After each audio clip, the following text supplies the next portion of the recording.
क्या कि नहीं, इतना कहकर वो वहां से चला गया। 71 समीर और रेहान की प्रिया को वार्निंग, राहुल की प्लान ईशानी इंप्रेस करना है। प्रिया को तो मानो झटका सा लगा था, उसे समझ नहीं आ रहा था क्यों उसके दर्शित भाई उस ईशानी के लिए इतना सब बोल रहे हैं। वो उनकी प्रिंसेस है, फिर उसके भाई उसके बर्थडे पार्टी में ना आकर ईशानी की पार्टी में क्यों जाना चाहते हैं? क्या अब वो उसे अपनी बहन नहीं मानते? प्रिया को समझ नहीं आ रहा था कि वो ऐसा क्या करे कि सबकी नजरों में ईशानी फिर से गिर जाए और अब जो सब फैमिली वाले उसे प्यार करने लगे हैं उसे पहले की तरह फिर से ट्रीट करे और अपनाने से मना कर दे। यही सब सोचते हुए वो रोते हुए बोली, मोम डैड देखिए ना, ये दर्शित भाई अभी क्या कहकर चले गए कि वो मेरी बर्थडे पार्टी में नहीं आएंगे। क्या अब वो मुझसे प्यार नहीं करते? क्या अब वो मुझे अपनी बहन नहीं मानते क्योंकि ईशानी वापस आ गई है? उन्होंने ये भी कहा कि वो आगे से कभी भी मेरी बर्थडे नहीं मनाएंगे, वो सिर्फ ईशानी की बर्थडे मनाएंगे। क्या उन्हें मेरी फीलिंग्स की कोई कदर नहीं है? क्या वो ये सब इसलिए कह रहे हैं क्योंकि मैं उनकी खुद की बहन नहीं हूँ और वो ईशानी उनकी खुद की बहन है?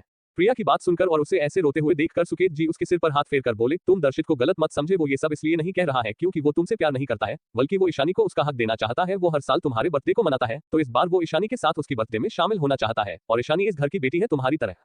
पहले हम सब ने ईशानी के साथ बहुत गलत किया है जिस वजह से वो हमसे अब नफरत करती है। अगर दर्शित ईशानी बर्थडे में जा रहा है तो ये अच्छी बात है, शायद इस वजह से ईशानी के मन में गुस्सा थोड़ा कम हो।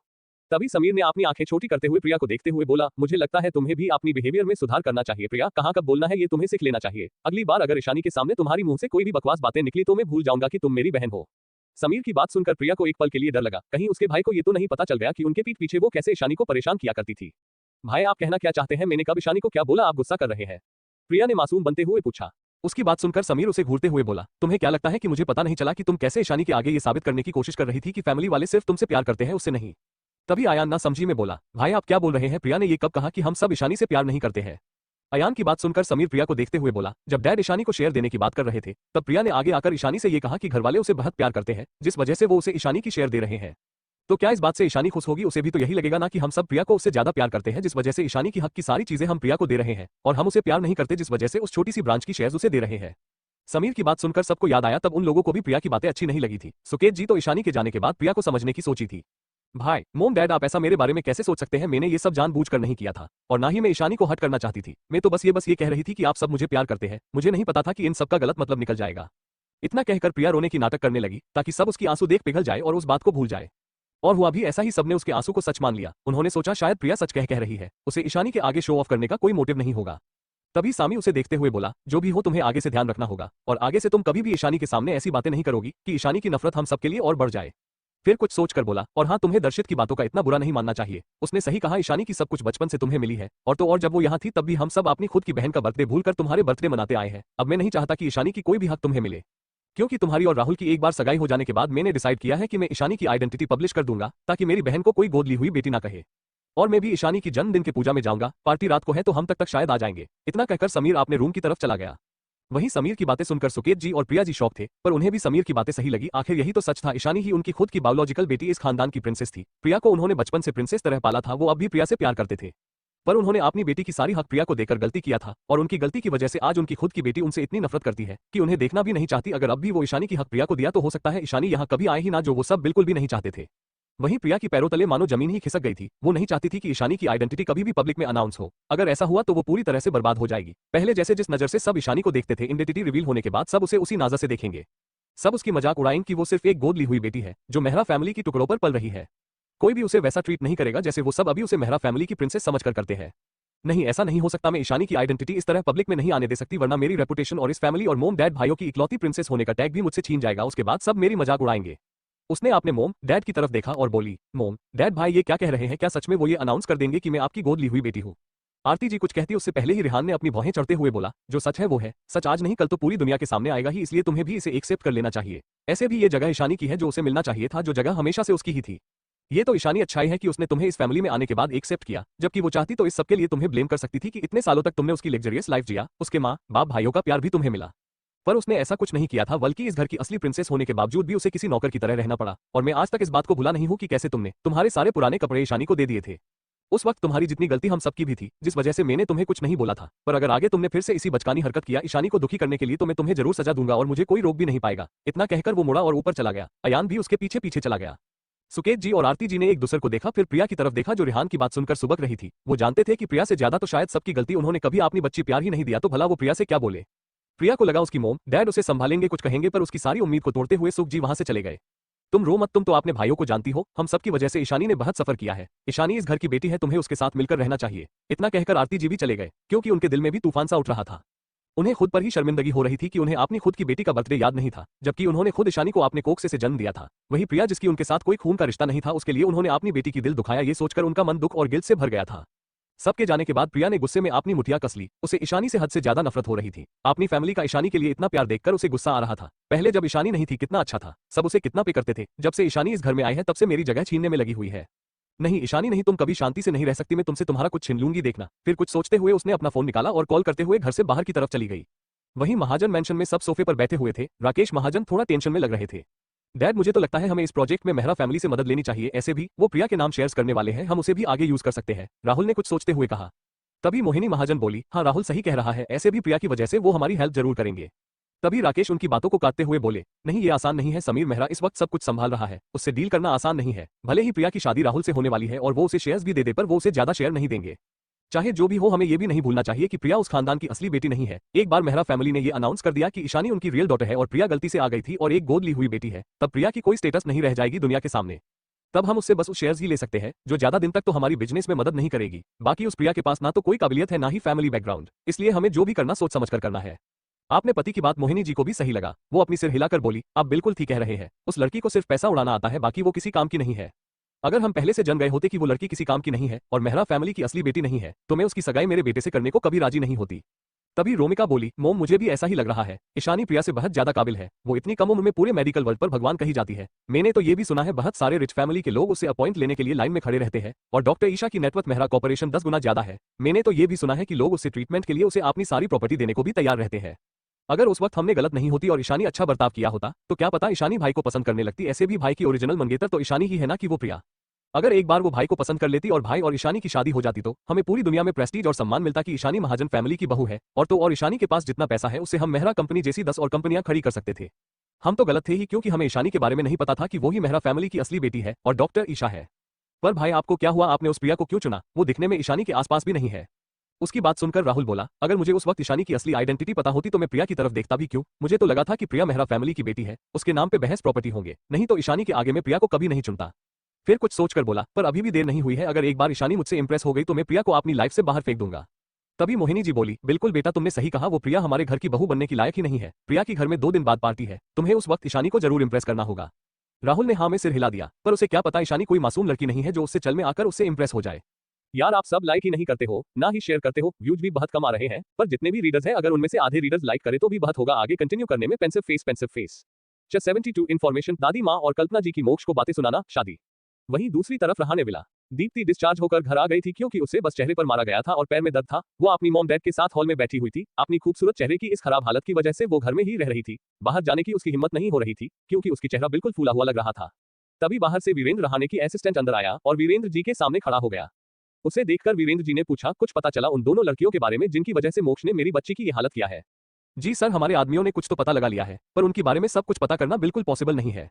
उनमें से एक लड़की तो हमारे देश की प्रेसिडेंट की पोती है, उनका नाम नंदिनी सहाय है, पर दूसरी लड़की जो उसके साथ थी वो ईशानी मेहरा है और इन्फॉर्मेशन के हिसाब से वो मेहरा फैमिली की गोद ली हुई बेटी है। बस इतना पता चल पाया उस लड़की के बारे में और ज्यादा कुछ पता नहीं चल पाया। ऊपर से जैसे ही हम उनके बारे में ज्यादा इन्फॉर्मेशन निकालने के लिए सिस्टम हैक किया तो हमारा पूरा सिस्टम हैक हो गया। फिर कुछ सेकंड में हमारा सिस्टम क्रॉस हो गया। अब तक हमारी टीम उसे रिकवर करने में लगे हुए हैं, पर कुछ फायदा नहीं हो रहा है। असिस्टेंट की बात सुनकर दीप्ति, वीरेंद्र और माया तीनों पूरी तरह से हैरान हो गए थे। सबसे ज्यादा शॉक में तो दीप्ति थी। उसने सोचा नहीं था कि वो लड़की जिसे वो मिडिल क्लास लड़की और राजवंश कॉर्पोरेशन की एम्प्लॉय समझ रही थी वो प्रेसिडेंट की होगी, इतनी बड़ी खानदान की बेटी। वीरेंद्र जी दीप्ति को देख बोले, बेटा तुम तो कह रही थी वो वहाँ की एम्प्लॉय है और मिडिल क्लास फैमिली से लग रहे थे, क्या तुम्हें पता नहीं था कि वो लड़की इतने बड़े घर से है? नहीं डैड, अगर मुझे पता होता तो क्या उससे कुछ भी बोलती, मुझे अच्छे से पता है पॉलिटिक्स में वो कितने पावरफुल है, दीप्ति ने सच बताते हुए कहा। असिस्टेंट की बातों को सोचकर वीरेंद्र बोले, अब मैं समझा कि क्यों हम उन दोनों के बारे में ज्यादा इन्फॉर्मेशन नहीं निकाल पा रहे हैं। प्रेसिडेंट विश्वंभर सहाय और उनका बेटा दोनों ही देश के सबसे बड़े पोजीशन पर है, तो ये तो ऑब्वियस बात है कि वो अपनी बेटी और पोती को प्रोटेक्ट करेंगे। फिर आपने असिस्टेंट की तरफ देखकर बोले, हमारे आदमियों को बोल दो वो आगे इन्फॉर्मेशन ना निकाले, अगर हम उनके नजरों में आ गए तो ये अच्छा नहीं होगा, वो अपने कनेक्शन को यूज करके हुए बर्बाद कर सकते हैं। हम उनसे लड़ने के काबिल नहीं है, ऊपर से मैंने तो ये भी सुना है उनकी एक और पोती है जो बहुत क्रूएल है और किसी को मारने से पहले सोचती भी नहीं है, इसलिए हमें अब पीछे हट जाना चाहिए। पर मेहरा फैमिली की गोद ली हुई बेटी से इतने बड़े खानदान की बेटी का क्या रिलेशन है, क्या इस बारे में कुछ इन्फॉर्मेशन है? नहीं सर, पर मेहरा फैमिली की गोद ली हुई ये बेटी 4 साल से मुंबई में नहीं थी, लगता है दोनों ही दोस्त है। इतना कहकर असिस्टेंट चुप हो गया। ठीक है अभी तुम जाओ। वीरेंद्र जी की बात सुन वो असिस्टेंट वहां से चला गया। डैड, वो लड़की नंदिनी भले ही प्रेसिडेंट की पोती है, पर जिसने मुझे माता था और जिसे मोक्ष पसंद करता है वो लड़की ईशानी तो बस एक गोद ली हुई बेटी है ना, वो भी मेहरा फैमिली की जिनका बिजनेस हमसे छोटा है। भले ही हम नंदिनी को सबक नहीं सिखा सकते, पर हम उस 2 कौड़ी की लड़की ईशानी को तो सबक सिखा सकते हैं ना। तभी माया जी बोली, हाँ वीरेंद्र जी, दीप्ति बिल्कुल सही बोल रही है। ऐसे भी ऐसी अनाथ लड़कियों बहुत लालची और चालाक होती है। जरूर इसने कुछ प्लान करके मोक्ष को अपने प्यार के जाल में फंसा लिया होगा, ताकि इतने बड़े राजवंश खानदान की बहू बन सके और मोक्ष के पैसों पर राज कर सके। जरूर ये बात राजवंश फैमिली में किसी को पता नहीं होगी, ये बात हमें उन्हें बताना चाहिए। देखना जब उन सबको उस 2 कौड़ी की लड़की के बारे में पता चलेगा तो वो जरूर उस लड़की को कॉन्फ्रेंट करेंगे। वो कभी ऐसी लड़की को अपने घर की बहू नहीं बनने देंगे जिसकी ना कोई अच्छी बैकग्राउंड है और ना ही माँ बाप का ठिकाना। भले ही मोक्ष उस लड़की से प्यार करता हो पर अपने फैमिली के खिलाफ तो वो भी नहीं जाएगा ना। माया जी की बात सुनकर दीप्ति और वीरेंद्र दोनों ने हाँ में सिर हिलाया। दोनों को ये बात सही लगी। दीप्ति भी खुश हो गई और मन ही मन बोली, ईशानी तुमने बहुत बड़ी गलती कर दी, मेरे मोक्ष को आपने प्यार के जाल में फंसा कर। अब देखो मैं कैसे मोक्ष को तुमसे दूर करती हूँ। मोक्ष सिर्फ मेरा है और मैं उसकी वाइफ बनकर रहूंगी चाहे जो कुछ भी हो जाए। तुम्हें तो मैं हमेशा के लिए मोक्ष की लाइफ से बाहर फेंक दूंगी। इतना सोचकर वो मन ही मन डेविल स्माइल करने लगी। पर उसे ये पता नहीं था कि उसकी ये सपना कभी पूरा नहीं होने वाला। जब बात मोक्ष पर आती है तो ईशानी जेलस और बेरहम दोनों ही हो जाती है। वही राजवंश विला में सब लिविंग हॉल में बैठे हुए थे। तभी दादी माँ बोली, हमें जल्द से जल्द मोक्ष और ईशानी की सगाई कर देनी चाहिए। ऐसे भी मोक्ष एक बहुत बेवकूफ है, क्या पता अगर किसी दिन उसने ऐसा कुछ कह दिया जिस वजह से ईशानी को गुस्सा आ गया और वो उसे छोड़कर चली गई तो क्या होगा। हमें ईशानी जैसी खूबसूरत, टैलेंटेड, इंटेलिजेंट लड़की कभी भी फिर मोक्ष के लिए नहीं ढूंढ पाएंगे। उनकी बातों से सब सहमत थे। दादाजी बोले, ठीक है मैं मोक्ष से बात करता हूँ, आज फिर हम ईशानी से भी बात कर लेंगे, उसके बाद हम कुछ डिसाइड करेंगे। हाँ माँ, मैं भी आपकी बातों से सहमत हूँ। मुझे भी अपने नालायक बेटे पर बिल्कुल भरोसा नहीं है। पता नहीं कब क्या गलती कर दे और फिर ईशानी इसे छोड़कर चला जाए। फिर तो अगर मैं चिराग लेकर ढूंढूंगी तो भी मुझे ईशानी जैसी बहू कहीं और कभी नहीं मिलेगी ना। कल्पना जी ने सबको देखकर बोला। अपनी पत्नी की बात सुनकर अखिलेश जी ने भी हाँ में अपना सिर हिला दिया और बोले, ठीक जो आप दोनों चाहते हैं वही होगा। वही दक्ष और नव्या दोनों उनके बात सुनकर खुश हो रहे थे। दक्ष बोला, इसका मतलब बहुत जल्द ईशानी भाभी ऑफिशियली मेरी भाभी बन जाएंगी। हाँ और नहीं तो क्या, अगर दोनों की एंगेजमेंट हो गई तो दोनों की तो आधी शादी हो ही जाएगी ना। फिर तो हम सबके सामने उन्हें भाभी बुलाएंगे। नव्या ने भी एक्साइटेड होते हुए दक्ष से बोली। वही मोक्ष जो कब से उनकी बातें सुन रहा था, उसने अपना सिर हिला दिया। पहले तो अपनी दादी को ईशानी की तारीफ करता सुन वो रुक गया था, पर जब उसकी दादी ने और माँ ने भी उसकी बुराई किया तो उसकी आंखें छोटी हो गई। लगता है ये सब ऐसे ही आगे उसकी बेबी डॉल के सामने भी उसकी ही बुराई करेंगे। उसने उन्हें इग्नोर किया और लिविंग हॉल से जाने लगा। जब कल्पना जी की नजर मोक्ष पर गई तो उन्होंने तुरंत उसे रोक दिया। मोक्ष रुको बेटा, यहाँ आओ, हुए तुमसे कुछ बात करनी है। उनकी बात सुनकर मोक्ष रुक गया। वही बाकी सबकी नजर भी मोक्ष पर चली गई। मोक्ष अभी ऑफिस से आया था, उसे पता था उसके घरवाले क्या बातें करने वाले हैं। उसने अपना सिर झटका और जाकर उन सब के सामने सोफे पर बैठ गया। वहीं कल्पना जी और दादी माँ मोक्ष को चमकती हुई आंखों से देख रहे थे, जैसे मोक्ष से ही उनकी आखिरी उम्मीद जुड़ा हो। अपनी मोम और दादी माँ को चमकती हुई आंखों से अपने तरफ ऐसे देखता हुआ पाकर मोक्ष की आंखें छोटी हो गई। ऐसा उसकी दादी माँ और मोम तब करते थे जब उन्हें मोक्ष से आपने किसी बात को मनवाना होता था। तभी दादाजी बोले, मोक्ष हम चाहते हैं कि आप और ईशानी जल्दी सगाई कर ले और आपने रिश्ते को एक नाम दे दे, ताकि पूरी दुनिया के सामने तुम दोनों मंगेतर रहो। और रही बात शादी की तो तुम दोनों जब चाहे तब शादी कर सकते हो। आपने दादाजी की बात सुनकर मोक्ष उन्हें देखते हुए आपने सिर हिलाने लगा। जैसे उसे पता हो कि उसके दादाजी उसे यही बोलने वाले हैं। उसने सबको एक नजर देखा, फिर आपने दादाजी की तरफ देखकर बोला, हम अभी सगाई नहीं करने वाले और हमने डिसाइड किया है कि हम दोनों अभी अपने रिश्ते को पब्लिक नहीं करेंगे। जब सही टाइम आएगा तब हम अपने रिश्ते को इस दुनिया के सामने लाएंगे। मोक्ष की बात सुनकर दादी माँ भड़क गई और मोक्ष को देखते हुए थोड़े गुस्से में बोली, नालायक, तो दुनिया के सामने ईशानी को क्यों नहीं लाना चाहता है? अगर तूने अभी अपने रिश्ते को पक्का नहीं किया तो देखना एक दिन ईशानी तुम्हें छोड़कर चली जाएगी। और मैं कह दे रही हूँ कि मुझे ईशानी ही अपनी पोता बहू के रूप में चाहिए। अगर ईशानी ने गुस्से में कभी तुमसे ब्रेकअप कर लिया तो सोचो क्या होगा। उसके बाद अगर तुमने किसी और ऐरी गहरी लड़की से शादी कर लिया तो मैं तुम्हें पहले ही कह दे रही हूँ कि मैं ईशानी के शिवा किसी और को अपनी पोता बहू एक्सेप्ट ही नहीं करूंगी। इतना कहकर दादी माँ चुप हो गई। वही मोक्ष तो उन्हें चुपचाप बस घूर रहा था। अभी तक उसकी बेबी डॉल और उसका रिश्ता आगे भी नहीं बढ़ा और उसकी दादी अभी से ये सोच रही है कि ईशानी उसे छोड़ देगी। तभी कल्पना जी बोली, तुम माँ को ऐसे घूर क्यों रहे हो? उन्होंने बिल्कुल ठीक बोला। देखो तुम खुद को, तुम 29 साल के हो चुके हो, 2 महीने बाद 30 साल के हो जाओगे। वहीं ईशानी अभी भी बहुत यंग है। ईशानी कितनी ज्यादा खूबसूरत है, इतनी टैलेंटेड और इंटेलिजेंट है। अगर अभी तुम दोनों ने अपने रिश्ते को आगे नहीं बढ़ाया तो तुम बस देखते रह जाओगे और तुम्हारे नाक के नीचे से ईशानी को कोई और ले जाएगा। एक बार सोचकर देखो, ईशानी हर मामले में परफेक्ट है। ईशानी को लड़कों की कमी नहीं होगी। उसकी एक इशारे पर तो उसके लिए लड़कों की लाइन लग जाएगी। पर तब तक तुम उस लाइन से बाहर चले गए होंगे। फिर क्या ईशानी जैसी कोई दूसरी लड़की तुम्हें मिलेगी? कभी नहीं। कल्पना की बात सुनकर दादी माँ ने भी अपना सिर हाँ में हिला दिया और बोली, मेरी बहू बिल्कुल सही है, उसकी सोच बिल्कुल मेरी जैसी है। मैं भी यही कहना चाहती थी। उन दोनों सास बहू की बात सुनकर सबने अपना सिर हिला दिया। वहीं मोक्ष भी आपने मोम और दादी माँ की बातें सुनकर अपना सिर हिला दिया। उसे पता था उसके मोम और दादी माँ कुछ भी कर सकती है और कह सकती है। मोक्ष को अपनी मोम और दादी माँ की बात सुनकर कि ईशानी उसे छोड़ देगी उसे कोई फर्क नहीं पड़ा, क्योंकि उसे पता था उसकी बेबी डॉल उसे कभी नहीं छोड़ने वाली। जितना वो अपनी बेबी डॉल से प्यार करता था, उसकी बेबी डॉल भी उससे उतनी ज्यादा प्यार करती थी। पर जब उसकी माँ ने ये बोला कि ईशानी के लिए लड़कों की लाइन लगी होगी तो मोक्ष के मन में आग लग गई। उसे बहुत जेलस फील हो रहा था। उसे पता था कि उसकी बेबी डॉल उसे छोड़कर किसी दूसरे लड़के की तरफ देखेगी भी नहीं। पर उन लड़कों का क्या जिनकी नजर उसकी बेबी डॉल पर रहता है। आपने बेबी डॉल पर किसी लड़के की नजर के बारे में सोचकर भी मोक्ष को गुस्सा आ जाता था। उसे बिल्कुल पसंद नहीं था कि उसके सिवा कोई और लड़का उसकी बेबी डॉल को प्यार से देखे या उसके आसपास भी भटके। उसका तो दिल कर रहा था कि वो अपनी बेबी डॉल को पूरी दुनिया से छुपाकर अपने पास कैद कर ले ताकि कोई और उसकी बेबी डॉल को देख भी ना पाए। वो अपने सोच में गुम था कि तभी अखिलेश जी बोले, क्या हुआ मोक्ष, क्या सोच रहे हो? मुझे भी लगता है कि तुम दोनों को जल्द से जल्द सगाई कर लो। हाँ भाई प्लीज आप मान जाओ ना प्लीज। आप दोनों की सगाई हो गई तो ईशानी भाभी ऑफिशियली हमारी भाभी बन जाएंगी। दक्ष और नव्या भी मोक्ष को मनाने की कोशिश करने लगे। तभी दक्ष इरिटेट होकर बोला, बस चुप हो जाओ अब। उसकी सर्द आवाज सुनकर दक्ष और नव्या हो गए। तभी मोक्ष एक तिरछी स्माइल करके अपनी मोम और दादी माँ की तरफ देखकर बोला, हाँ ईशानी और मैं सगाई नहीं कर रहे हैं, क्योंकि हम दोनों कल शादी कर रहे हैं। क्या क्या सबके मुंह से बस यही निकला? सब शौक होकर मोक्ष की तरफ देख रहे थे। सबको ऐसा लगा जैसे मोक्ष सबके साथ मजाक कर रहा है। ये क्या कह रहे हो तुम दोनों? क्या सच में कल शादी कर रहे हो? कहीं तुम सगाई से बचने के लिए झूठ तो नहीं बोल रहे हो ना? दादी माँ ने डाउट करते हुए पूछा। हाँ, अगर तुम सच भी कह रहे हो तो भी कल शादी कैसे हो सकती है? अब तक कोई प्रिपरेशन नहीं हुआ है और ना ही तुम दोनों की एंगेजमेंट हुई है। कल्पना जी ने भी मोक्ष को देखते हुए बोली। उनकी बात पर मोक्ष उन सबको देखकर बोला, रिलैक्स, हम दोनों कल कोर्ट मैरिज कर रहे हैं। हम कल से लीगली हस्बैंड एंड वाइफ बन जाएंगे और शादी हम बाद में करेंगे रीति रिवाज से। ईशानी भी इस बात से सहमत है। CH-73 राजवंश फैमिली की खुशी, पछतावा, चारों भाई की आंखों में आंसू। सब खुश थे। सबसे ज्यादा खुश अगर कोई था वो थे दादी माँ और कल्पना जी। उनकी खुशी का तो जैसे कोई ठिकाना ही नहीं था। नव्या और दक्ष भी खुश थे। नव्या खुशी से बोली, मुझे लगता है हमें शॉपिंग पर चलना चाहिए। आफ्टर ऑल कल भाई और ईशानी भाभी की शादी है, हमें उनके लिए भी तो गिफ्ट खरीदना होगा ना, शादी के बाद देने के लिए। अरे पागल, कल भाई और भाभी कोर्ट मैरिज कर रहे हैं, लगता नहीं कि वो हमने से किसी को वहां आने देंगे। सुना नहीं क्या तुमने? उन्होंने कहा कि वो अभी सिर्फ लीगली शादी करेंगे, बाद में रीति रिवाज से शादी करेंगे। दक्ष ने नव्या समझाते हुए कहा।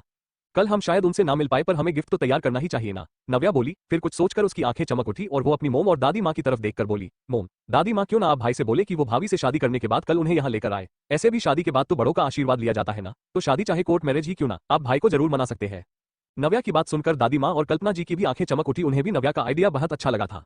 दादी माँ ने अपना सिर हिला दिया और बोले, तुमने बिल्कुल सही आइडिया दिया मेरी बच्ची, मुझे तुमसे ऐसी ही किसी बढ़िया आइडिया की उम्मीद थी। आखिरकार तुम मेरी पोती है, बिल्कुल मेरी और अपनी मोम जैसी। आपनी दादी माँ की बात सुनकर नव्या बेहद खुश हो गई। उनकी बात सुनकर कल्पना जी ने भी एक प्राउड स्माइल के साथ हाँ में अपना सिर हिला दिया, मानो कहना चाहती हो आखिरकार है किसकी बेटी।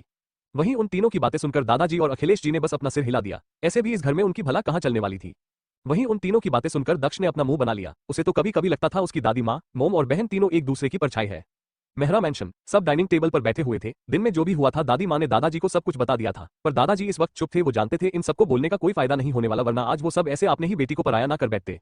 उन्हें तो पहले से ही आपने बेटे बहू ओए पोते पर गुस्सा आ रहा था। उन्हें समझ नहीं आ रहा था ये प्रिया के प्यार में इतने अंधे क्यों है, जो इन्हें अपनी खुद की बच्ची का दर्द नहीं दिखता। कैसे कोई माँ बाप अपनी खुद की बेटी की हक किसी और को दे सकते हैं। डिनर सर्व होने के बाद सब चुपचाप खाना खाने लगे। आज किसी को भी कुछ बोलने का मन नहीं था। सबको आज दिन में जो हुआ इस वजह से थोड़ा अपसेट फील हो रहा था। उन्हें बहुत दुख और गिल्ट फील हो रहा था कि उन्होंने ईशानी की जन्मदिन को ना सिर्फ भूल गए, उल्टा उसकी ही जन्मदिन पर वो ईशानी की शेयर्स प्रिया को देने जा रहे थे। और ऊपर से इतना काफी नहीं था जो उन लोगों ने ईशानी की गुस्से को और हवा देने के लिए उसे प्रिया की बर्थडे पार्टी में भी इनवाइट कर लिया। उसकी गुस्सा और नफरत तो और बढ़ गई होगी ना कि उन्हें उसकी बर्थडे याद नहीं पर प्रिया की याद है। सबको शर्मिंदगी महसूस हो रही थी। सब ईशानी से बात करना चाहते थे पर उन्हें समझ नहीं आ रहा था वो ईशानी से क्या बोले। तभी दर्शित हिम्मत करके बोला, ईशानी क्या मैं तुम्हारी जन्मदिन की महापूजा में शामिल हो सकता हूँ? दर्शित की सवाल सुनकर सब ईशानी की तरफ देखने लगे। सब ईशानी की जवाब का इंतजार कर रहे थे कि ईशानी कैसे भी करके हाँ कर दे। समीर, रेहान और अयान भी टकटकी लगाए ईशानी की तरफ तिरछी नजरों से देख रहे थे और ईशानी की जवाब का इंतजार कर रहे थे कि कब ईशानी हाँ बोले और वो तीनों भी दर्शित के साथ उस पूजा में शामिल हो जाए, क्योंकि उन्हें भी ईशानी की जन्मदिन में उसके साथ उसके पूजा में रहने का मन कर रहा था। सुकेत जी और आरती जी भी ईशानी की जवाब का इंतजार कर रहे थे। वो भी जानना चाहते थे ईशानी क्या कहने वाली है। तभी ईशानी बिना किसी भाव के दर्शित की तरफ देखकर बोली, मिस्टर दर्शित, इस पूजा में सिर्फ परिवार वाले रह सकते हैं जो मेरे आपने हैं। इस पूजा में किसी भी बाहर वाले को इन्वाइट नहीं किया जाता है। ईशानी की बातें सुनकर दर्शित की आंखों में दर्द उमड़ आया। बाकी सबके आंखों में भी दर्द झलक आया कि ईशानी उन्हें सिर्फ बाहर वाला समझती है, पर इसमें ईशानी से ज्यादा गलती तो उनकी ही थी ना। वो तो ईशानी की जन्मदिन तक भूल गए थे, तो भला ईशानी क्यों उन्हें अपना मानेगी और क्यों उन्हें अपने जन्मदिन की पूजा में आने देगी। वहीं प्रिया की आंखें गुस्से से आग उगल रही थी। टेबल के नीचे उसने अपनी हाथ की मुट्ठी बन रखी थी, जिस वजह से उसकी लंबी नाखून उसकी हथेली में चुभ रही थी और खून भी निकल आया था, पर वो अपने गुस्से को दबा रही थी क्योंकि दिन में ही उसे अपने समीर भाई और दर्शित भाई से वार्निंग मिली थी, इसलिए वो उनके बीच कुछ नहीं बोल रही थी। कोई कुछ बोलता उससे पहले ही दादाजी तोड़ नरम भाव से ईशानी को देखते हुए बोले, ईशानी अगर वो चाहता है तो उसे आने दो। ऐसे भी ये दिन बहुत खास और शुभ है और ऐसे भी किसी को पूजा में आने के लिए मना नहीं करना चाहिए। ये अच्छा नहीं होता है ना बच्चा। आपने दादाजी की बात मानकर ईशानी ने आगे कुछ नहीं कहा। वो चहका भी आपने दादाजी की बातों को टाल नहीं पाती थी, क्योंकि उसकी दादा दादी ही तो थे जो उसे हमेशा प्यार करते आए थे। पिछले जन्म में भी उन्होंने सबसे ज्यादा प्यार ईशानी को ही दिया था। उसके दादा दादी उसके लिए हमेशा अपने परिवार से लड़ जाते थे। जब उसे किडनैप कर लिया गया तब किसी ने उसे नहीं ढूंढा, पर उसके दादाजी जो उस वक्त इतने बीमार थे कि बस मरने के कगार पर थे, फिर भी वही एक इंसान थे जिन्होंने उसे ढूंढने की बहुत कोशिश की थी और ये सब उसे प्रिया से ही पता चला था। ईशानी ने दर्शित को देख फिर अपनी नजर दूसरी तरफ घुमाकर बोली, ठीक है, जो चाहे आ सकता है। उसकी बात सुनकर दादाजी की चेहरे पर स्माइल आ गई। उन्हें पता कि उनकी बच्ची उनकी बातों को कभी नहीं टालेगी। उन्होंने ईशानी की सिर को प्यार से सहलाया। वहीं नंदिनी को तो बिल्कुल अच्छा नहीं लग रहा था कि ये लोग भी पूजा में आने वाले हैं। उसे ये सब बिल्कुल पसंद नहीं थे, क्योंकि इन लोगों को ईशानी बिल्कुल भी परवाह नहीं थी। वहीं दर्शित खुश था और बाकी सब भी खुश थे कि अब वो सब पूजा में शामिल हो सकते थे। वो सब ये भी देख सकते थे कि ईशानी जी को कितना मानती है कि उनकी एक बार कहने से ही वो सबके आने के लिए मान गई। इस सबसे यही साबित हो रहा था कि ईशानी के दिल में दादाजी की कितनी अहमियत थी। पर उन्हें यह भी पता था कि यह स्वाभाविक है, क्योंकि दादाजी और दादी माँ हमेशा ईशानी से प्यार करते थे और हमेशा ईशानी की ही पक्ष लेते थे, इसलिए ईशानी भी सिर्फ अपने दादाजी और दादी माँ को ही अपना मानती थी और उनकी बातें ही सुनती थी। वहीं प्रिया को यह बिल्कुल भी पसंद नहीं आया कि उसकी फैमिली ईशानी की जन्मदिन की पूजा में शामिल होने के लिए इतना डेस्परेट है।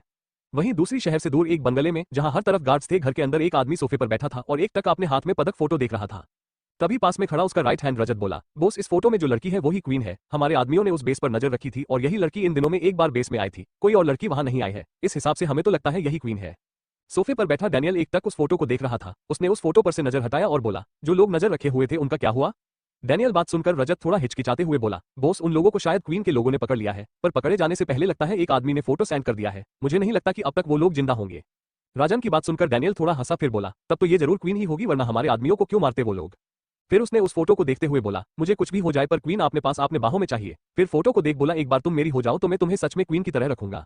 राजन तो आपने बॉस की बातें सुनकर हैरान हो गया। क्या उसके बॉस क्वीन को मारना नहीं चाहते थे? तो फिर अब क्या हो गया? एक फोटो देखकर वो ऐसे कैसे बदल गए कि अब उन्हें क्वीन को रानी बनाकर रखना है, जबकि क्वीन की वजह से ही उन्हें करोड़ों का नुकसान हुआ है। ऊपर से रॉकी को भी क्वीन ने मार दिया। बॉस क्या आप यही चाहते हैं? राजन ने फिर से एक बार कंफर्म होने के लिए पूछा। क्या मुझे दोबारा अपनी बातों को रिपीट करने की जरूरत है? और हाँ, वो सिर्फ मेरी है, उसे कोई हाथ नहीं लगाएगा। एक बार अगर वो मेरी हो जाए तो हम दोनों की ताकत मिल जाएगी, तो पूरे अंडरवर्ल्ड मेरे कब्जे में होगा। उसके बाद उस किंग की बारी। एक बार क्वीन मेरी हो जाए तो कोई भी मेरी डॉग सप्लाई और ह्यूमन ट्रैफिकिंग की एक्सपोर्ट को बंद नहीं कर पाएगा। इतना कहकर उसने एक डेंजरस स्माइल किया। वही राजन ने मन ही मन आह भरा, क्या उसके बॉस को क्वीन कोई हलवा लगती है जिसे कोई चाहे तो उठा ले? पता नहीं आज तक कितने गैंग ने क्वीन को उठाने की कोशिश किया है, जिनका नमो निशान क्वीन ने रातों रात मिटा दिया है। वही डैनियल तो अभी भी क्वीन की फोटो पर हाथ फेर रहा था। भले ही फोटो में क्वीन की फेस पर मास्क था, पर उसकी आधा चेहरा विजिबल रहा था, जिसे देखकर ही डैनियल उसकी खूबसूरती में खो गया था और पागलों की तरह उसे पाना चाहता था। वही मेहरा मेंशन में समीर और दर्शित समीर के रूम में बिजनेस से रिलेटेड कुछ बात कर रहे थे। तभी रूम का डोर खुला और रेहान और अयान अंदर आए और दर्शित और समीर के पास जाकर सोफे पर बैठ गए। क्या हुआ, तुम दोनों इतनी रात को यहाँ मेरे रूम में क्यों आए हो? समीर ने उन दोनों की तरफ देखकर पूछा। दोनों ने एक दूसरे की तरफ देखा। फिर अयान बोला, भाई हम भी आप दोनों के साथ ईशानी की जन्मदिन की पूजा में जाना चाहते हैं, पर हमें समझ नहीं आ रहा है कि हम ईशानी से परमिशन मांगे या ऐसे ही चले जाए। उसकी बात सुनकर दर्शित बोला, अगर तुम दोनों आना चाहते हो तो आ सकते हो, इसमें पूछने वाली क्या बात है? ईशानी ने तो कहा था ना, जिसे आना है वो आ सकता है, और उसमें तुम दोनों भी शामिल हो सकते हो। समीर ने भी उसके बातों पर सहमति जताया। तभी रेहान बोला, भाई ईशानी 4 सालों में कितनी बदल गई है ना। जब वो पहले घर में आई थी तब सबसे कितने प्यार से बात करती थी, हम सबके लिए कितना प्यार से खाना बनाती थी, कैसे हम चारों के पीछे भाई भाई कहकर भागती थी, जबकि हम उसे हमेशा खुद से दूर कर देते थे। उसकी बात सुनकर सबकी आंखों में आंसू आ गए। समीर ने अपने आंखों से आंसू पोंछते हुए कहा, उसकी बदल जाने ने सिर्फ हम सब की गलती, हम अपनी खुद की प्रिंसेस को ना तो प्यार दिया ना अपनापन, हम सब ने उसे सिर्फ दुख ही दिया है। अयान दुखी होते हुए बोला, हाँ भाई, सब हमारी गलती है, हम सब ईशानी की अच्छे भाई नहीं बन पाए। प्रिया की भाई बनते बनते हम सब ने अपनी खुद की बहन को खुद से इतना दूर कर दिया कि जिन मासूम आंखों में 4 साल पहले हम सबके लिए सिर्फ प्यार और अपनापन था, आज उसकी वो आंखें बिल्कुल खाली और नफरत से भरी हुई लगती है। दर्शित उसकी बात सुनकर बोला, जब हम सबने उसको प्यार और अपनापन नहीं दिया, जब उसे हम सबकी जरूरत थी, जब वो असहाय और तड़पते हुए हम चारों को याद कर रही थी कि उसके भाई आकर उसे उस नर्क से बचा लेंगे, तब हम सबने उसे अकेले मरने के लिए छोड़ दिया, तो अब वो हम सबको क्यों अपनाएगी? वो तो हम सबसे नफरत करती है। अगर उस दिन हम प्रिया और उसकी दोस्त को छोड़कर अपनी बहन पर भरोसा करते, तो शायद आज वो हम सबसे इतनी गुस्सा और नफरत नहीं करती। पर प्रिया और उसकी दोस्त से ज्यादा गलत हम सब है कि हम सबने उस पर भरोसा किया और सच जानने की कोशिश नहीं किया, तो भला हम प्रिया को क्या सजा दे? उस एक गलती ने ईशानी को हमसे इतना दूर और नफरत करने पर मजबूर कर दिया कि आज हम चाहकर भी उसके दिल में अपने लिए प्यार और अपनापन जगह नहीं पा रहे। दर्शित की बात सुनकर सबको उस पुरानी वीडियो और ईशानी की दर्द याद आ गया, जिस वजह से सबकी आंखों में आंसू आ गए। CH-74 आरती जी की आंसू, ईशानी की खूबसूरती, सबको पछतावा हो रहा था। चारों भाई चाहते थे कि ईशानी उन्हें माफ कर दे और पहले जैसी हो जाए, पर ईशानी की बिहेवियर से लग नहीं रहा था वो कभी उन सबको माफ भी करेगी। वही सुकेत जी और आरती जी के रूम में हम सबने प्रिया को ईशानी की हिस्से की शेयर्स देने की डिसाइड करके कोई बड़ी गलती तो नहीं कर दिया है। जिन आंखों में सालों पहले मासूमियत थी, आज वो आंखें बिल्कुल खाली है। जो गलत हम सबने पहले भी की थी, जिस गलती की वजह से ईशानी हम सबसे आज इतना दूर हो गई है, आज प्रिया को ईशानी की हिस्से शेयर्स देकर हम सबने एक और गलती कर दी, उसे आपने आपसे और भी ज्यादा दूर कर दिया है हम सबने। सुकेत जी, आरती जी ने सुकेत जी को देखकर मायूसी से बोली।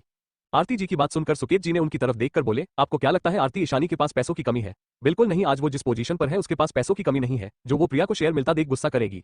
पर बात यह है कि हम उनके माँ बाप होकर भी हमें उनकी जन्मदिन के बारे में याद तक नहीं है, जबकि हमें प्रिया की जन्मदिन अच्छे से याद है और हम उसके लिए जन्मदिन की पार्टी रखकर ईशानी बुला रहे थे, जबकि उसी दिन ईशानी की भी जन्मदिन है। हम एक अच्छे माँ बाप नहीं बन पाए, प्रिया को प्यार देते देते हम अपनी खुद की बेटी को भूल गए, जो हमारी खुद की बेटी होते हुए भी, इस खानदान की असली प्रिंसेस होते हुए भी बचपन से अनाथ आश्रम में रही, हम सबके प्यार के बिना बड़ी हुई। ना जाने इतने साल उसने क्या कुछ नहीं सह होगा, पर जब वो इस घर में लौट आई तो हम सब उसे प्यार देने की जगह, प्रोटेक्ट करने की जगह अपनाने से ही मना कर दिया।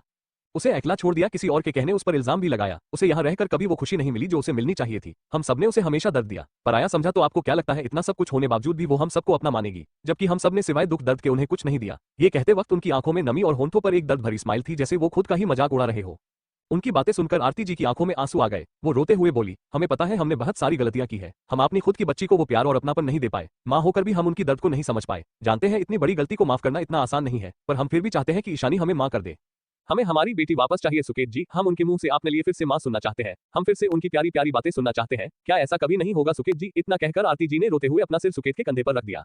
सुकेत जी आरती जी को चुप कराना चाहते थे, पर वो आरती जी को कोई भी झूठी उम्मीद नहीं देना चाहते थे। सुकेत जी आरती जी के सिर को थपथपाते हुए बोले, आरती हम कोशिश करेंगे कि ईशानी हमें माफ कर दे, पर ज्यादा उम्मीद मत रखिए, क्योंकि जब उसे परिवार की जरूरत थी तब हम सब उसके साथ नहीं थे, पर जो ईशानी के साथ थे, ईशानी उन्हें अपना परिवार मानती है और उनके साथ खुश भी है। हम सबको तो वो देखना भी नहीं चाहती। ये कहते वक्त उनका गला भर आया था।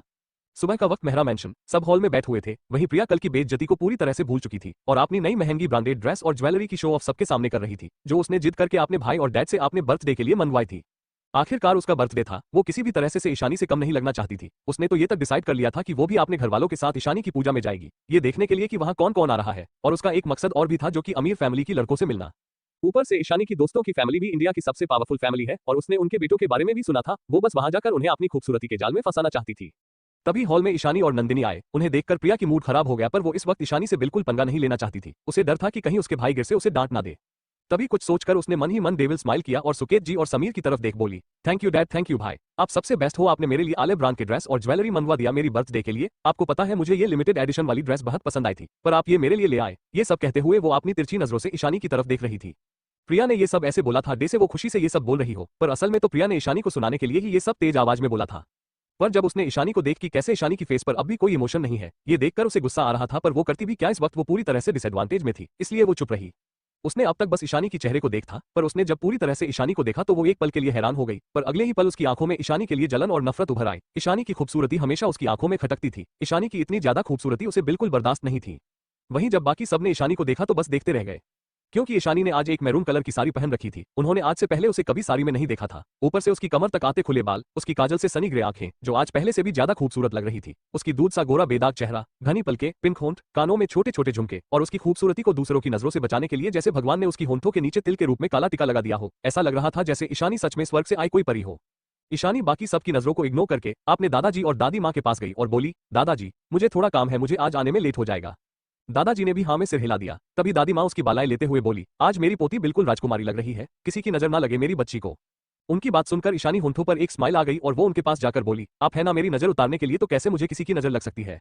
उसकी बात सुनकर दादी माँ ने हंसते हुए उसके सिर पर प्यार से हाथ रख दिया। तभी नंदिनी बोली, दादी माँ आप मेरी भी थोड़ी तारीफ कर दीजिए। आफ्टर ऑल मैंने ही उसे तैयार होने को बोला था, वरना वो तो हमेशा की तरह सिंपल ही जाती। ऐसे भी मेरी इशू चाहे तैयार हो या ना हो, वो हमेशा खूबसूरत हो लगती है। उसकी बात सुनकर दादी माँ हंसते हुए बोली, एक तो फिर तो आपने इन्हें तैयार होने को बोलकर बहुत अच्छा किया, वरना हमें कैसे पता चलता कि हमारी बच्ची साड़ी में इतनी खूबसूरत लगती है। फिर नंदिनी को देख उसकी आंखों से काजा लेकर कान के पीछे लगाकर बोली, ऐसे आप भी बहुत खूबसूरत लग रही है इस ड्रेस में, कहीं आपको भी किसी की नजर ना लग जाए। उनकी बात सुनकर नंदिनी ने हंसते हुए कहा, मुझे कभी किसी की नजर नहीं लग सकती दादी माँ। नंदिनी ने भी आज एक ग्रीन कॉलर की अनारकली पहना हुआ था जो उस पर बहुत खूबसूरत लग रही थी। आरती जी भी ईशानी को कुछ बोलना चाहते थे, वो भी ईशानी की नजर उतारना चाहते थे। आज सच में उनकी बेटी परी से भी सुंदर लग रही थी, पर आरती जी को ईशानी के पास जाने से डर भी लग रहा था कि कहीं वो गुस्सा ना हो जाए। ईशानी बिना किसी को देखे नंदिनी के साथ बाहर चली गई। आरती जी ने नाम आंखों से सुकेत जी तरफ देखा तो सुकेत जी ने उन्हें शांत रहने को इशारा किया। वहीं आधे घंटे बाद ईशानी रजवंश कॉर्पोरेशन में पहुंच गई थी। नीचे नमन उनका इंतजार कर रहा था। जैसे ही उसकी नाज कार से उतर रही ईशानी पर पड़ी, कुछ पल के लिए तो वो ईशानी की खूबसूरती में जैसे खोसा गया था, पर फिर खुद को संभालते हुए उसने ईशानी को ग्रीट किया। अगर ईशानी को नमन को ऐसे देखते हुए मोक्ष देख लेता तो अब तक तो नमन की कब्र यही खुद गई होती, और ये बात नमन अच्छे से जानता था। नमन ईशानी को प्राइवेट लिफ्ट की तरफ ले गया। नंदिनी भी उन दोनों के पीछे पीछे चलने लगी। थोड़ी देर में तीनों मोक्ष के फ्लो पर पहुंच गए। आज सीक्रेटियल डिपार्टमेंट में जितने भी लोगों ने ईशानी को देखा था वो सब उसकी खूबसूरती में पागल हो रहे थे, पर वो चाहकर भी ईशानी से बात नहीं कर सकते थे, वरना उनकी मौत तय है। वहीं कुछ लड़कियां ईशानी की खूबसूरती को एडमियर कर रही थी तो किसी को जलन हो रही थी। तभी नंदिनी ईशानी के पास आकर बोली, इशू मैंने बोला था ना आज तू कयामत लग रही है, देख सब कैसे तुझे घूर रहे हैं, आज तो सब तेरे और भी ज्यादा दीवाने हो गए हैं लगता है। उसकी बात सुनकर भी ईशानी ने कुछ रिएक्ट नहीं किया और चुपचाप बस मोक्ष की केबिन की तरफ चलने लगी। वहीं मोक्ष तो अपने केबिन में बेसब्री से अपनी बेबी डॉल की आने का इंतजार कर रहा था, उससे और ज्यादा इंतजार नहीं हो रहा था। वहीं पास बैठे वरुण और तेजस मोक्ष को चिढ़ाने वाली नजरों से देख रहे थे, क्योंकि मोक्ष बार बार टाइम को देख रहा था, फिर केबिन की डोर की तरफ देख रहा था। उसे देखकर साफ साफ पता चल रहा था कि वो कितनी डिस्पस्टली ईशानी की आने का इंतजार कर रहा है। वहीं उनके पास बैठा लड़का जो दिखने में सिर्फ 26-27 साल का लग रहा था, वो तो हैरानी से मोक्ष को देख रहा था। ये लड़का तुषार बजाज था जो राजवंश कॉर्पोरेशन की सारी लीगल कामों को हैंडल करता था। तुषार बजाज कम उम्र में ही उसने बहुत नाम कमा लिया था। ऐसा कहा जा सकता है कि वो इस वक्त कंट्री का सबसे बेस्ट लॉयर था। वो भी एक अमीर फैमिली से बिलोंग करता था और उसकी फैमिली और राजवंश फैमिली बहुत अच्छा दोस्त हुआ करते थे। बजाज फैमिली की बिजनेस में पकड़ भी बहुत मजबूत थी, पर तुषार को बिजनेस में कोई इंटरेस्ट नहीं था, जिस वजह से कम उम्र में उसने अपना लॉ फॉर्म खोल लिया था। पर मोक्ष उसका आइडल था, जिस वजह से उसने राजवंश कॉर्पोरेशन के लीगल टीम का हेड बन गया था। पर आज तक उसने कभी भी मोक्ष को ऐसे बेसब्र होते हुए नहीं देखा था। उसने तो खतरनाक सिचुएशन में भी मोक्ष को शांत रहते हुए देखा था। ऊपर से मोक्ष ने अपना मैरिज के लिए डॉक्यूमेंट रेडी करने को कहा था, जिसे सुनकर वो पहले से ही शॉक में था। अब तो वो भी जल्द से जल्द उस लड़की से मिलना चाहता था जिसने उसके क्रूएल बॉस के दिल को चुरा लिया था। तभी कैबिन का डोर खुला और पहले नमन अंदर आया और दरवाजे के पास खड़ा हो गया। सबकी नजर गेट की तरफ ही थी। तभी पीछे से ईशानी अंदर आई।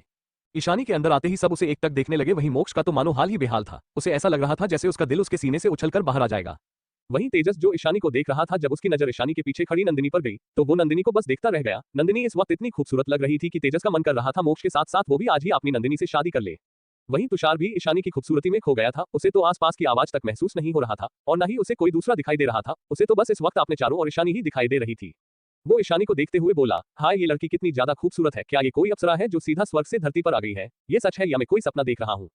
उसकी बात सुनकर वरुण ने अपना सिर ही पीट लिया। ये तो तेजस से भी आगे निकला फ्लर्टिंग में। अब पता नहीं मोक्ष इसके साथ क्या करेगा। वरुण ने तुषार के पास जाकर उसके कंधे पर हाथ रख के बोला, उन्हें घूरना बंद करो वरना मोक्ष तुम्हें जिंदा नहीं छोड़ेगा। पर वरुण की इस बात से तुषार को कोई फर्क नहीं पड़ा। वो तो ईशानी की खूबसूरती में खो गया था।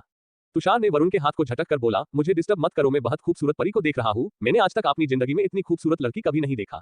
वहीं मोक्ष जो अपने बेबी डॉल को देखने में खो गया था, पर जब उसकी कानों में तुषार की आवाज पड़ी तो उसकी आंखें खतरनाक हो गईं। उसकी बात सुनकर उसे बहुत गुस्सा आ रहा था। CH75 जेलस मोक्ष हब्बी रहाणे फैमिली राजवंश विला में दीप्ति की नाटक। जब वरुण ने मोक्ष की गुस्से भरी नजर को तुषार पर देखा तो उसने अपना सिर हिला दिया। वहीं तुषार को जब किसी की खतरनाक नजरें अपने ऊपर महसूस हुई तो उसने ईशानी पर से अपनी नजरें हटा लिया। जब उसने नजरें घुमाई तो उसकी नजर मोक्ष की कोल्ड आंखों पर गई। मोक्ष को इस तरह खुद को घूरता हुआ देख एक पल के लिए तुषार डर से कांप गया। उसे समझ नहीं आ रहा था कि उसने ऐसा क्या गलत कर दिया जो ये शैतान उसे अपनी खतरनाक आंखों से घूर रहा है। तभी मोक्ष की सर्द आवाज उसकी कानों में पड़ी, लगता है तुम्हारी जुबान कुछ ज्यादा ही चलती है, जो तुम कोर्ट के बाहर भी इसे चलाने लगे हो। क्यों ना इसे काट दिया जाए।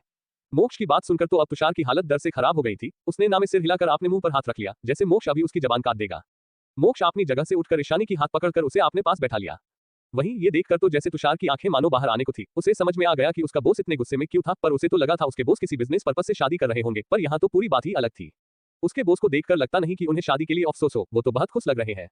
उसने बाकी सबको देख तो सब नॉर्मल थे, जैसे उन सबको पहले से ही ये सब देखने की आदत हो। उसने वरुण की तरफ झुककर पूछा, वरुण भाई, मैं ये जो देख रहा हूँ ये सच ही है ना? ये बॉस ही है ना? कहीं उसके भेस में कोई और तो नहीं? उसकी बात सुनकर वरुण ने उसे घूर कर देखा तो वो चुप हो गया। उसका मुंह बन गया क्योंकि वो सब कुछ जानने के लिए क्यूरियस था। तभी मोक्ष उसे देखते हुए बिना किसी भाव के बोला, पेपर्स। मोक्ष की बात सुनकर तुषार उल्लू की तरह बस उसे देखता रहा, क्योंकि अब तक वो ईशानी के साथ मोक्ष का इतना केयरिंग बिहेवियर देखकर सदमे में था। उसे पेपर्स ना देते देख और ऐसे बुद्ध बने बैठे देख मोक्ष गुस्से में बोला, मैंने कहा पेपर्स दो। उसकी गुस्से भरी आवाज सुनकर तुषार अपने होश में आया और हड़बड़ा कर जी बोलकर पेपर्स निकलने लगा और उनके सामने रख दिया। मोक्ष ने पेपर्स को देखा, फिर साइन कर दिया, फिर मुस्कुराते हुए ईशानी को पेपर्स दे दिया। ईशानी ने भी पेपर साइन कर दिया। उसके साइन करते ही मोक्ष ने उसे हक कर लिया और धीरे से बोला, कांग्रेचुलेशन मिसेस ईशानी मोक्ष राजवंश, आज से आप सिर्फ हमारी हुई। ये कहते वक्त ईशानी के लिए उसकी आंखों में प्यार और जुनून साफ नजर आ रही थी। उसकी बात सुनकर ईशानी स्माइल करते हुए उसकी आंखों में देखकर बोली, आपको भी कांग्रेचुलेशन, सिर्फ मैं नहीं, आज से आप भी हमारे हुए। ईशानी की बात सुनकर मोक्ष के दिल में जैसे खुशी की एक लहर सी उठी। दोनों एक दूसरे के आंखों में प्यार से देख रहे थे। वहीं बाकी सब उनकी इस प्यार भरी इंटरेक्शन को आंखें फाड़े देख रहे थे। खास करके तुषार, उसकी तो मानो आंखें ही बाहर आने को थी। वो अपने सामने जो देख रहा था उस पर विश्वास नहीं कर पा रहा था। वहीं नंदिनी भी दोनों को देख रही थी। वहीं तेजस तो बस नंदिनी को देख रहा था और मन ही मन सोच रहा था, पता नहीं कब मैं और मेरी नंदिनी ऐसे ही शादी करेंगे। अरे तुम दोनों बाद में एक दूसरे को निहार लेना और जितना चाहे प्यार कर लेना। अब घर जाकर सबका आशीर्वाद लेना चाहिए तुम दोनों को। वरुण की आवाज से दोनों होश में आए। थोड़ी देर बाद दोनों केबिन से बाहर चले गए, क्योंकि अब तक